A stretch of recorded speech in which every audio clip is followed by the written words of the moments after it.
Welcome to a special October episode of Tombstone Tea, True Crime Chicago Style.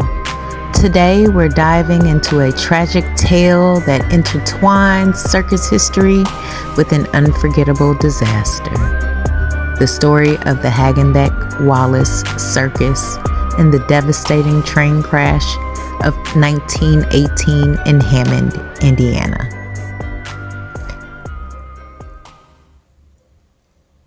You've heard of Ringling Brothers, but have you heard the tale of the Hagenbeck Wallace Circus? This circus was the second largest circus in the United States during the early 20th century, just behind Ringling Brothers. It was born from the merger of the Hagenbeck Circus and the Wallace Circus, both of which had their own unique legacies. Let's start with Carl Hagenbeck. He was a German-born animal trainer and supplier, and he revolutionized the zoo industry with his innovative reward-based training techniques for animals. His family provided trained animals to European zoos and exhibited them in spectacles around the world, including at the Chicago World's Columbian Exposition in 1893 and also the Louisiana Purchase Expo in 1904. But Hagenbeck's legacy is complex.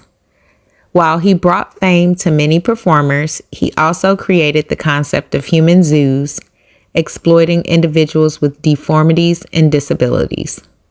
This contradiction marked the early years of the circus. In 1907, Benjamin Wallace acquired the circus, officially forming the Hagenbeck Wallace Circus. Fun fact, Wallace actually sued to have it named the Wallace Hagenbeck due to being the majority owner, but he lost. Benjamin Wallace was a Civil War veteran who began his circus career in Peru, Indiana. He invested in circus equipment and animals in the early 1880s, creating several traveling shows. After buying 220 acres from a Miami ward chief in 1892, he established winter campgrounds for his circus, which became a hub for many traveling shows. However, the circus faced significant challenges. A devastating fire in 1884 destroyed their warehouse, taking countless animals and equipment. And then in 1913, the Great Flood hit Peru, causing massive destruction. Over 6 inches of rain fell, flooding the Wabash River and wiping out much of the town, including the circus, which lost 8 elephants, 21 lions and tigers, and 8 performing horses. Despite these setbacks, Wallace continued to lead the circus. But nothing could prepare them for the disaster that struck on June 22nd, 1918, the Hammond train wreck.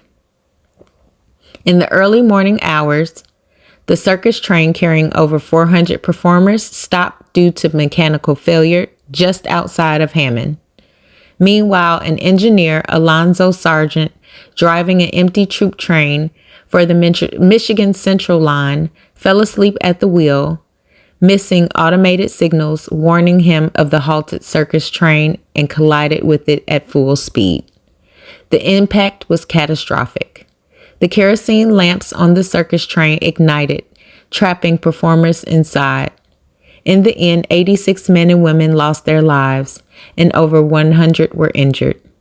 Many of the deceased were so badly burned that the investigators initially mistook them for black Pullman porters. Alonzo Sargent was tried, but the jury was deadlocked, and he walked free. Despite this tragedy, the show went on. Nearby circuses, including Ringling Brothers, donated acts, equipment, and animals, allowing Hagenbeck Wallace Circus to continue their tour on to Wisconsin. However, after these tragedies, the circus was sold to the American Circus Company in 1929 and ceased operations by 1938. The 86 performers tragically killed that day were laid to rest in Showmen's Rest, a burial ground established by the Showmen's League of America in 1913. This section is located in Woodlawn Cemetery in Forest Park, Illinois.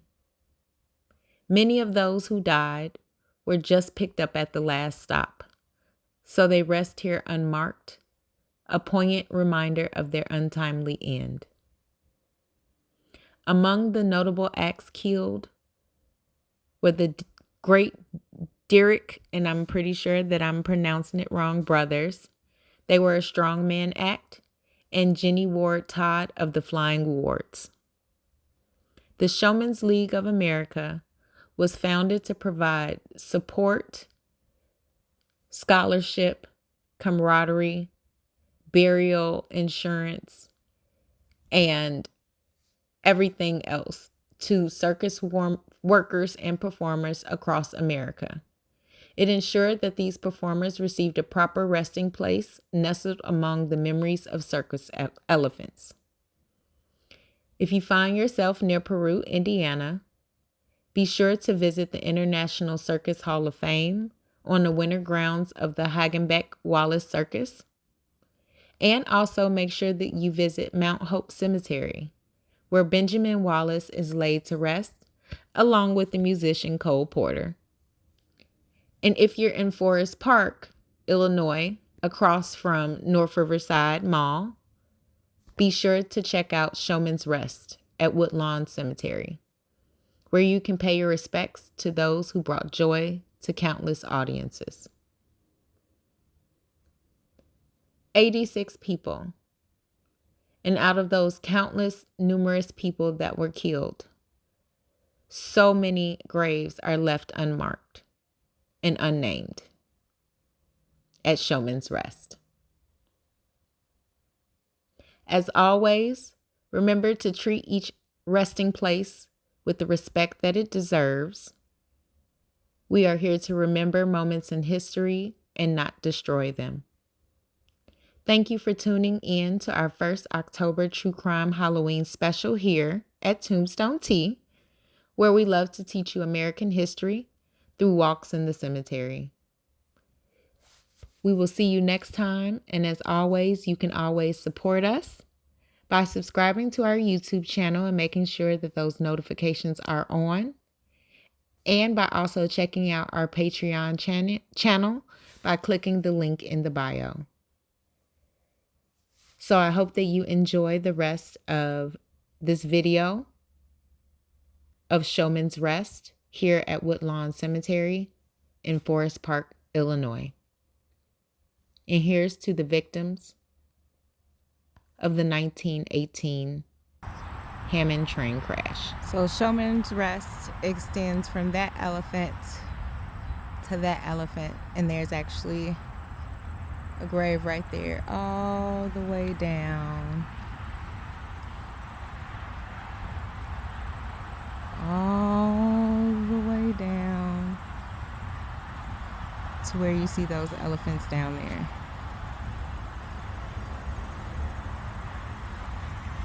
And all of these are, look at all of these graves.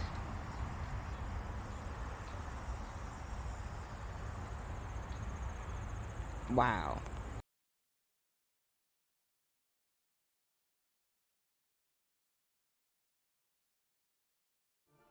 Again, if you want to see more of these videos, make sure that you go ahead and subscribe to our YouTube channel, subscribe to our Patreon, join our Patreon, and make sure that those notifications are always on.